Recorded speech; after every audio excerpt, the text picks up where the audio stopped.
நான் போன வீடியோவில் சொன்ன மாதிரி லைசன்ஸ்டு எல்லா வெப்பன்ஸ், டெட்லி வெப்பன்ஸ் எது வேணால் வெளியிடு. நீ யார் வேணால் நடத்திக்கோ, எத்தனை லட்சம் கத்தியானா தயாரிச்சிக்கா. லைசன்ஸ் கவர்மெண்ட் லைசன்ஸ் வாங்கியிருக்கியா, அதை ஃபஸ்ட்டு வை.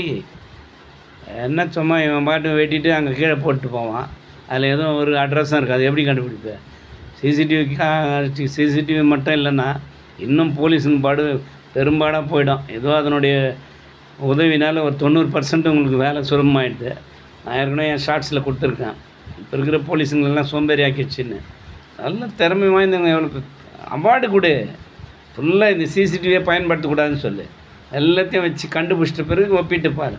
கரெக்டாக இருந்தால் அவனுக்கு 50 லட்ச ரூபாய் கையில் கொடு. அந்த இன்ஸ்பெக்டருக்கோ அந்த டீமுக்கோ யாருக்கோனா. அன்றைக்கி அறிவாளிங்க பெரிய ஆள்லாம் அவன் மூளையை கரெக்டாக யூஸ் பண்ணுற அளவுக்கு சான்ஸ் எடுத்துப்பான். நீங்கள் தான் எல்லாத்தையும் பிளண்ட்டாக ஆக்கிட்டீங்களே. யாரையும் உழைக்கவும் இல்லைன்னா எங்கன்னா போய் கை நீட்டிக்கின்னு எறும்பு கடைங்களான்னு நினைக்கிறான் போலீஸ் எல்லோரும்.